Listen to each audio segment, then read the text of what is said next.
ഇന്ന് നമ്മൾ കാണാൻ പോകുന്നത് 2025 പുറത്തിറങ്ങിയ മലയാളം ക്രൈം ത്രില്ലർ മൂവിയായ തെളിവ് സഹിതം എന്ന മൂവിയാണ്. സിനിമയുടെ വൺലൈൻ എന്ന് പറയുന്നത് ഒരു സ്ഥലത്ത് ഒരു പെൺകുട്ടി അതിക്രൂരമായി കൊല്ലപ്പെടുന്നു. പോലീസ് അന്വേഷണം നടത്തുമ്പോഴാണ് മനസ്സിലാകുന്നത് പെൺകുട്ടിയുടെ തലയ്ക്ക് പകരം മറ്റൊരു പെൺകുട്ടിയുടെ തലയാണെന്ന്. പിന്നീട് എന്ത് സംഭവിച്ചുവെന്നും ഇതിന് പിന്നിലെ കൊലയാളി ആരാണെന്നും എന്തിനാണ് ഈ കൊലയാളി ഈ രണ്ട് പെൺകുട്ടികളെയും കൊന്നത് എന്നതൊക്കെയാണ് സിനിമയുടെ ബാക്കി കഥ. സിനിമയുടെ തുടക്കത്തിൽ ഒരു ഗ്രാമത്തിലെ വാഴത്തോട്ടം കാണിക്കുന്നു. രാത്രി സമയം ആരോ ഒരാളെ കൊലപ്പെടുത്തുന്നത് നമ്മളെ കാണിക്കുന്നു. അതിനുശേഷം മൃതദേഹത്തിന്റെ തലയറുത്ത് ഉടൽ മാത്രം ഒരു പാലത്തിൽ നിന്നും താഴേക്കിടുന്നു. ആരാണ് കൊല്ലപ്പെട്ടതെന്നോ കൊന്നതെന്നോ ഇപ്പോൾ വ്യക്തമാക്കുന്നില്ല. ശേഷം കാണിക്കുന്നത് ആ ഗ്രാമത്തിൽ ഒരു ജീപ്പിൽ അനൗൺസ്മെന്റ് ചെയ്തു പോകുന്നത് കാണിക്കുന്നു. ഇന്ന് വൈകുന്നേരം ആ നാട്ടിലെ ഉത്സവം ആരംഭിക്കുകയാണെന്നും എന്തൊക്കെ പരിപാടികളാണ് നടക്കാൻ പോകുന്നതെന്നും അവർ അറിയിക്കുന്നു. ഈ വർഷത്തെ ഉത്സവം വളരെ ഗംഭീരമായി നടക്കാൻ പോവുകയാണെന്നും പറയുന്നു. ശേഷം ചായക്കടയിൽ ഉത്സവത്തെക്കുറിച്ച് സംസാരിക്കുന്ന നാട്ടുകാരെ കാണിക്കുന്നു. അവർ സംസാരിച്ചു കൊണ്ടിരിക്കുന്ന സമയം അവിടേക്ക് ഒരു പോലീസ് ഓഫീസർ വരുന്നു.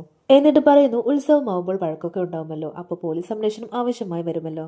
അപ്പൊ അവിടെയുള്ളവർ പറയുന്നു, ഇവിടെ അങ്ങനെയൊന്നും ഉണ്ടാവാറില്ല, ഇവിടെയുള്ളവർ അത്രക്കാരല്ല എന്ന് ആ നാട്ടുകാർ പറയുന്നു. ആ സമയം ആ ചായക്കുടിയുടെ എതിർവശത്ത് ഒരു മാനസികാസ്വാസ്ഥ്യമുള്ള ഒരാൾ പേപ്പറിൽ ചിത്രം വരച്ചുകൊണ്ടിരിക്കുന്നുണ്ട്.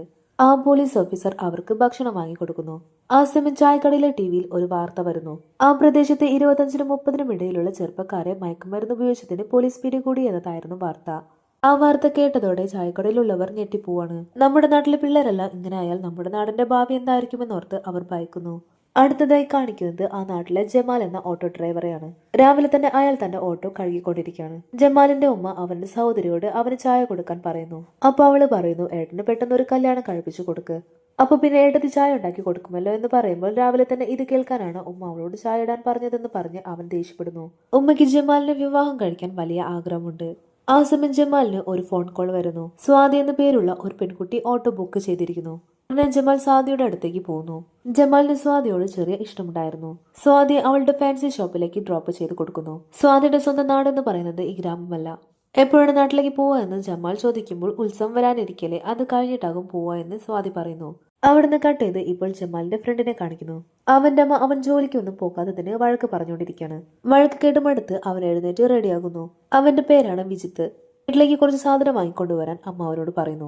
വിജിത്ത് പിറപ്പുറത്തോണ്ട് അവന്റെ മെക്കാനിക്കായ ഫ്രണ്ടിനെ കാണാൻ പോകുന്നു. കുറച്ച് പിള്ളേരെ കഞ്ചാവ് കേസിൽ പിടികൂടിയ കാര്യം മെക്കാനിക്കായ സുഹൃത്ത് വിജിത്തിനോട് പറയുന്നു. പിന്നെ കാണിക്കുന്നത് പോലീസ് സ്റ്റേഷനാണ്. കഞ്ചാവ് കേസിൽ പിടിച്ച പയ്യന്മാരെ കാണിക്കുന്നു. അതിലൊരു പയ്യനാണെങ്കിൽ നിർത്താതെ കരഞ്ഞോണ്ടിരിക്കുകയാണ്. ഇൻസ്പെക്ടർ അവരെ ലോക്കപ്പിലിടാൻ പറയുന്നു. അങ്ങനെ കുറച്ച് സമയത്തിന് ശേഷം അവിടേക്ക് ഒരു രാഷ്ട്രീയക്കാരൻ വരുന്നു. അയാൾ ആ 3 പേരെയും വിട്ടയക്കാൻ ആവശ്യപ്പെടുന്നു. ആ 3 പേരിൽ ഒരാൾ MLA മകനാണ്. അതുകൊണ്ട് ഇയാളുമായി പ്രശ്നമുണ്ടാക്കുന്നത് നല്ലതല്ല എന്ന് മനസ്സിലാക്കി ഇൻസ്പെക്ടർ അവരെ വിട്ടയക്കുന്നു. അതിനുശേഷം ജമാലിന് പെണ്ണ് കാണാൻ വേണ്ടി അവന്റെ സുഹൃത്തുക്കൾക്കൊപ്പം ഓട്ടോയിൽ പോകുന്നു. പെണ്ണിനെ കണ്ടതോടെ ജമാലിനെ നന്നായി ബോധിച്ചു. ആ സമയത്താണ് നേരത്തെ കാണിച്ച ആ MLA മുറിയിൽ നിന്ന് പുറത്തേക്ക് വരുന്നത്. അയാൾ ആ പെൺകുട്ടിയുടെ അമ്മാവനായിരുന്നു. നേരത്തെ ജമാലിന്റെ ഫ്രണ്ട്സുമായി ഇവർ തമ്മിൽ ചെറിയൊരു വഴക്കുണ്ടായിരുന്നു. അയാൾ ജമാലിനെയും സുഹൃത്തിനെയും തിരിച്ചറിയുകയും ഇവർക്കൊന്നും പെണ്ണിനെ കൊടുക്കാൻ പറ്റില്ല എന്ന് പറഞ്ഞ് അവർ വഴക്കുണ്ടാക്കുന്നു. അതോടെ ആ കല്യാണം മുടങ്ങുന്നു. പോകുന്ന വഴി യൂണിഫോം ഇല്ലാതെ വണ്ടി ഓടിച്ചതിന് ജമാലിനെ പോലീസ് പിടിക്കുകയും പിഴ ഈടാക്കുകയും ചെയ്യാണ്. അതിനുശേഷം ജമാലിന്റെ ഫ്രണ്ട് വിജിത്തിന്റെ വീട് കാണിക്കുന്നു. അവൻ വീടിന് പുറത്തിരുന്ന് ഫോണിൽ ചാറ്റ് ചെയ്യാണ്. ആ സമയം ആ ഭിക്ഷക്കാരൻ എന്തെങ്കിലും ഭക്ഷണം കിട്ടുമോ എന്ന് ചോദിച്ചുകൊണ്ട് വിജിത്തിന്റെ വീട്ടിലേക്ക് വരുന്നു. വിജിത്തിന്റെ അമ്മയാണെങ്കിൽ അയാൾക്ക് ഭക്ഷണം കൊടുക്കുന്നു. അയാൾ അത് വളരെ വേഗത്തിൽ കഴിച്ചു തീർക്കുന്നു. പിന്നെ കാണിക്കുന്നത് സ്വാതിയെയാണ്. അവളുടെ സുഹൃത്ത് ആ നാട്ടിലേക്ക് വന്നോണ്ടിരിക്കുകയാണ്. അവൾ ജമാലിനെ വിട്ട് അവൾക്കുള്ള ഫുഡ് വാങ്ങിക്കാൻ പറയുന്നു.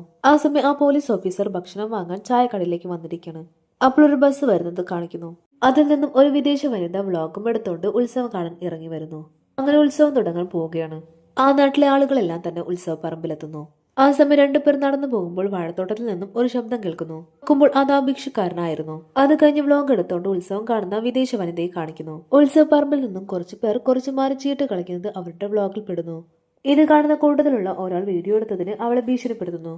അവൾ അവരുമായി നല്ലതുപോലെ ഫൈറ്റ് ചെയ്യുന്നു. ഇത് കാണുന്ന ജമാലും ഫ്രണ്ട്സും അവളെ രക്ഷിക്കാൻ അങ്ങോട്ട് വരുന്നു. അപ്പോഴേക്കും പോലീസ് അവിടെ എത്തുന്നു. ഉടനെ അവരെല്ലാരും തന്നെ പോലീസ് അറസ്റ്റ് ചെയ്യുന്നു. അതോടൊപ്പം ഫോർമാലിറ്റിയുടെ ഭാഗമായി വിദേശ വനിതയോട് സ്റ്റേഷനിൽ വന്ന് റിപ്പോർട്ട് ചെയ്യാൻ പോലീസ് പറയുന്നു. അതുകൊണ്ട് അവളും പോലീസിനൊപ്പം സ്റ്റേഷനിലേക്ക് പോകുന്നു. പിന്നെ കാണിക്കുന്നത് ജമാൽ സ്വാതി ഉത്സവത്തിന് വന്നില്ലല്ലോ എന്നോർത്ത് നോക്കിയിരിക്കുന്നതാണ്. ആ സമയം സ്വാതിയുടെ കോൾ വരുന്നു. തന്റെ ഫ്രണ്ട് വരുന്നുണ്ടെന്നും അവൾക്കുള്ള ഭക്ഷണം വാങ്ങി നൽകാൻ സ്വാതി ജമാലിനോട് പറയുന്നു. അടുത്ത ദിവസം രാവിലെ വിജിത്തിന് ഒരു കോൾ വരുന്നു. കോൾ എടുത്ത ശേഷം അവൻ ഞെട്ടലോടെ വേഗം റെഡിയായി പോകുന്നു. അപ്പോഴാണ് അറിയുന്നത് സ്വാതി എന്ന പെൺകുട്ടിയെ ആരോ ക്രൂരമായി കൊലപ്പെടുത്തിയിരിക്കുന്നു. ഉടനെ പോലീസ് സംഭവ സ്ഥലത്തെത്തി ക്രൈം സീൻ മാർക്ക് ചെയ്യുന്നു. സ്വാതിയുടെ വീട് പരിശോധിച്ചപ്പോൾ അവിടെ നിന്നും മയക്കുമരുന്ന് ഇഞ്ചക്ഷനും കണ്ടെത്തുന്നു. ആ പെൺകുട്ടിയുടെ മൃതദേഹം കാണാൻ തന്നെ വളരെ ഭീകരമായിരുന്നു. അത്രയ്ക്കും ഭീകരമായി കഴുത്തറുത്ത നിലയിലാണ് അവൾ മരിച്ചു കിടക്കുന്നത്. മൃതദേഹത്തിനടുത്ത് ഒരു സിറിഞ്ച് കിടക്കുന്നുണ്ടായിരുന്നു. കൂടാതെ ഈ ഒരു പെൺകുട്ടിയുടെ ശരീരത്ത് മറ്റൊരു പെൺകുട്ടിയുടെ വിരലടയാളം ഉള്ളതായി ഫോറൻസിക് ഡിപ്പാർട്ട്മെന്റ് പറയുന്നു. സാക്ഷികളെ വിസ്തരിക്കുന്ന സമയത്ത് ആദ്യം കണ്ടത് അവിടെ വരുന്ന പാൽക്കാരനായിരുന്നു. ബില്ല് പെൻഡിംഗ് ആയതുകൊണ്ട് അത് ചോദിക്കാൻ വേണ്ടി അയാൾ കോണിംഗ് ബെല്ലടിച്ചു. എന്നാൽ കറണ്ട് ഇല്ലാത്തത് കൊണ്ട് ബെല്ലടിഞ്ഞില്ല. വാതിൽ മുട്ടി നോക്കിയെങ്കിലും ആരും പ്രതികരിക്കാത്തത് കൊണ്ട് അയാൾ വീടിന് പുറകുവശത്തേക്ക് പോയി നോക്കി. അപ്പോഴും ജനലിനുള്ളിലൂടെ അവൾ മരിച്ചു കിടക്കുന്നത് കാണുന്നത്. ഉടനെ തന്നെ പോലീസിനെ വിവരം അറിയിച്ചു എന്ന് പാൽക്കാരൻ പറയുന്നു. ആ സമയം വേറെ ആരെങ്കിലും അവിടെ ഉള്ളതായി ഓർക്കുന്നുണ്ടോ എന്ന് പോലീസുകാരൻ പറയുമ്പോൾ പാൽക്കാരൻ വേലായുധൻ എന്ന് പറയുന്ന ഒരാളെ കണ്ടതായി പറയുന്നു. അയാൾ ദിവസവും ആ വഴി നടക്കാൻ പോകുന്ന ആളായിരുന്നു.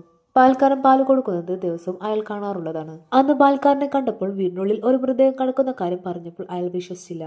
അതുകൊണ്ട് ജനൽ വഴി നോക്കിയപ്പോൾ അയാൾ ഞെട്ടി എന്ന് പറയുന്നു. പോലീസ് ശരി, ഇനി വിളിക്കുമ്പോൾ വരണമെന്ന് പറഞ്ഞ് അവരെ വിട്ടയക്കുന്നു. ശേഷം പോലീസ് ഈ കൊലപാതകം എന്തുദ്ദേശത്തിലായിരിക്കും ചെയ്തിട്ടുണ്ടാവുക എന്ന് ഫോറൻസിക് ഡിപ്പാർട്ട്മെന്റിനോട് ചോദിക്കുന്നു. ഒന്നെങ്കിൽ മോഷണ ശ്രമം അല്ലെങ്കിൽ ബലാത്സംഗം ഏതായിരിക്കുമെന്ന് കൺഫേം ചെയ്യാൻ പോസ്റ്റ്മോർട്ടം ചെയ്താലേ പറയാൻ പറ്റൂ എന്ന് അവർ പറയുന്നു. ശേഷം ക്രൈം സീൻ കാണാൻ ഉന്നത ഉദ്യോഗസ്ഥർ വരുന്നു. മാധ്യമങ്ങൾ ചോദ്യം ചോദിക്കുമ്പോൾ ക്രൈം സീൻ കണ്ടിട്ട് ഇതൊരു മോഷണ ശ്രമത്തിനോ ബലാത്സംഗത്തിനോ മാത്രം വേണ്ടിയാണെന്ന് തോന്നുന്നില്ല, അന്വേഷണം നടന്നുകൊണ്ടിരിക്കുകയാണെന്ന് പോലീസ് പറയുന്നു. ആ സമയം പെൺകുട്ടിയുടെ ബോഡി തിരിച്ചറിയാൻ പെൺകുട്ടിയുടെ വീട്ടുകാർ വരുന്നു. ബോഡി കണ്ട് അവർ ഞെട്ടിക്കുന്ന ഒരു കാര്യം പറയുന്നു.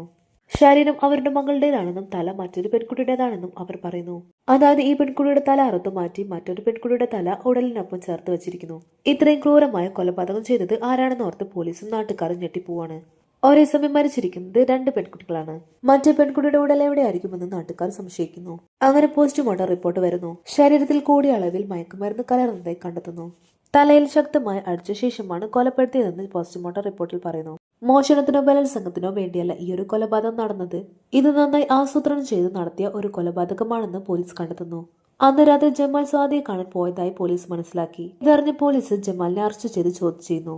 സ്വാതി ഭക്ഷണം വാങ്ങാൻ വിളിച്ചിരുന്നുവെന്നും അത് കൊടുക്കാൻ വേണ്ടി അവളുടെ വീട്ടിലേക്ക് പോയതാണെന്നും ജമാൽ പോലീസിനോട് പറയുന്നു.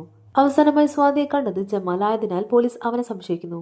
അടുത്ത സീനിൽ ഒരു സ്ത്രീ കുളിച്ചുകൊണ്ടിരിക്കുന്ന സമയം ഒരു തലയില്ലാത്ത മൃതദേഹം കണ്ട് പേടിച്ചോടി പോകുന്നു. അപ്പൊ ഈ 2 കൊലപാതകവും നടന്നത് ഈ നാട്ടിൽ വെച്ച് തന്നെയാണെന്ന് പോലീസ് മനസ്സിലാക്കുന്നു. ഈ വാർത്ത അറിഞ്ഞതിനു ശേഷം പോലീസ് അന്വേഷണം പുരോഗമിച്ചു. പോലീസുകാർ ചായക്കടയുടെ മുന്നിൽ നിൽക്കുന്ന സമയത്ത് ആ ഭിക്ഷക്കാരൻ അതുവഴി പോകുന്നുണ്ടായിരുന്നു. ഇൻസ്പെക്ടർ അവന്റെ കാൽപാദം ശ്രദ്ധിച്ചു. അത് നേരെയായിരുന്നില്ല. ക്രൈം നടന്ന സ്ഥലത്ത് നിന്നും ഇതുപോലെ ഒരു കാൽപാദം ഫോറൻസിക് ഡിപ്പാർട്ട്മെന്റിന് കിട്ടിയിരുന്നു. അതുകൊണ്ട് പോലീസ് അവനെ അറസ്റ്റ് ചെയ്ത് പോലീസ് സ്റ്റേഷനിലേക്ക് കൊണ്ടുപോകുന്നു. ഇത് കാണുന്ന നാട്ടുകാർ എതിർക്കുന്നുണ്ട്. ചോദ്യങ്ങൾ ചോദിച്ച ശേഷം തിരിച്ചു കൊണ്ടുവിടാമെന്ന് പോലീസുകാർ നാട്ടുകാരോട് പറയുന്നു. സ്റ്റേഷനിൽ വെച്ച് ഭിക്ഷക്കാരൻ ഒരാളുടെ ചിത്രം വരച്ചു കൊടുക്കുന്നു. ആ ചിത്രം വെച്ച് പോലീസ് അന്വേഷണം തുടങ്ങുന്നു. എന്നാൽ ആർക്കും തന്നെ ആ ഒരു പിക്ചറിലുള്ള ആളെ തിരിച്ചറിയാൻ സാധിച്ചില്ല. എന്നാൽ ആ വിദേശ വനിതയുടെ വ്ളോഗിൽ ആ വ്യക്തിയുടെ മുഖം വ്യക്തമായി പതിഞ്ഞിരുന്നു. ആ സമയം വേറൊരു പോലീസ് സ്റ്റേഷനിൽ നിന്നും ഒരു പോലീസ് വന്ന് തനിക്ക് ആ ഫോട്ടോയിലുള്ള ആളെ അറിയാമെന്ന് പറയുന്നു. പിന്നെ സാബു എന്ന ആളെ കാണിക്കുന്നു.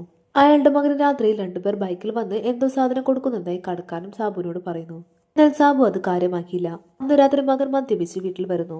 പിറ്റേ ദിവസം മകന്റെ മുറി പരിശോധിച്ചപ്പോൾ അവിടെ നിന്നും മയക്കുമരുന്നിന്റെ പാക്കറ്റ് കിട്ടുന്നു. അപ്പൊ മകന്റെ ഫോണിലേക്ക് സ്വാതി എന്ന പെൺകുട്ടി വിളിക്കുന്നുണ്ടായിരുന്നു. മകൻ മയക്കുമരുന്നിന്റെ അടിമയാണെന്ന് മനസ്സിലാക്കിയ സാബു അതെല്ലാം നശിപ്പിക്കുന്നു. പിറ്റേ ദിവസം വീട്ടിലെത്തിയ സാബു ഞെട്ടിപ്പോവാണ്. മയക്കുമരുന്ന് കിട്ടാത്തതിനെ തുടർന്ന് സാബുവിന്റെ ഭാര്യയെ കൊന്ന് മകൻ ആത്മഹത്യ ചെയ്തിരിക്കുന്നു. കുറച്ചു മാസങ്ങൾക്ക് ശേഷം സാബു ആ പെൺകുട്ടിയെ കുറിച്ച് അന്വേഷിച്ചു. അവർക്ക് ഒരാൾ വന്ന് പണം കൊടുക്കുന്നത് സാബു കാണുന്നു. മയക്കുമരുന്ന് ചെറുപ്പക്കാർക്ക് കൊടുത്ത് പണമുണ്ടാക്കുന്ന ഏർപ്പാടായിരുന്നു അവർക്ക്. ഇത് സാബു മനസ്സിലാക്കുന്നു. പിന്നെ കാണിക്കുന്നത് ആ നാട്ടിലേക്ക് വരുന്ന പോലീസ് ഓഫീസറെയാണ്. അയാൾക്കൊരു പെങ്ങളുണ്ടായിരുന്നു. അവളൊരു ഹോസ്റ്റലിൽ നിന്ന് പഠിക്കുകയായിരുന്നു. അവിടെ വെച്ച് സ്വാതിയുടെയും നാൻസിയുടെയും സൗഹൃദം അവൾക്ക് കിട്ടുന്നു. പിന്നീട് അവർ 3 പേരും നല്ല സുഹൃത്തുക്കളായി മാറുന്നു. അതിനുശേഷം സ്വാതി നാൻസിയും മയക്കുമരുന്ന് വിൽക്കുന്ന കാര്യം അവൾ അറിയുന്നു. ഈ കാര്യം തന്റെ ചേട്ടനോട് അവൾ പറയുമെന്നായപ്പോൾ സ്വാതിയും നാൻസിയും കൂടി അവൾ ടെറസിൽ നിന്നും താഴേക്ക് തള്ളിയിട്ട് കൊല്ലുന്നു. ഈ കാര്യം സാബു ആ പോലീസ് ഓഫീസറോട് പറയുന്നു. പിന്നെ അവർ 2 പേരും ചേർന്ന് അവരെ കൊല്ലാൻ തീരുമാനിക്കുന്നു. നാൻസി സ്വാതിയുടെ വീട്ടിലേക്ക് വരുന്ന വഴി വാഴത്തോട്ടത്തിൽ വെച്ച് സാബു നാൻസിയെ കൊലപ്പെടുത്തുന്നു. എന്നാൽ സ്വാതിയെ കൊല ചെയ്യുന്നത് ആ പോലീസുകാരനായിരുന്നു. തന്റെ പെങ്ങളെ കൊന്നതിനുള്ള പ്രതികാരം അയാൾ സ്വാതിയിൽ തീർത്തു. അതിനുശേഷം അയാൾ പോലീസിൽ കീഴടങ്ങാൻ പോകുമ്പോൾ സാബു തടയുന്നു. താൻ മാത്രം കീഴടങ്ങിയാൽ മതിയെന്ന് അയാൾ പറയുന്നു. ശേഷം സാദിയുടെ തലയുമായി മറ്റൊരു പോലീസ് സ്റ്റേഷനിൽ പോയി അയാൾ കീഴടങ്ങുന്നു. അവസാനം തന്റെ അനുജത്തിയുടെ കല്ലറയ്ക്ക് മുന്നിലിരുന്ന് കരഞ്ഞുകൊണ്ടിരിക്കുന്ന പോലീസുകാരനെ കാണിച്ചുകൊണ്ട് ഈ ഒരു മൂവി അവസാനിക്കുന്നു. അപ്പോൾ ഈ ഒരു മൂവി ഇഷ്ടമായിട്ടുണ്ടെങ്കിൽ ലൈക്ക് ചെയ്യാനും ചാനൽ സബ്സ്ക്രൈബ് ചെയ്യാനും മറക്കല്ലേ.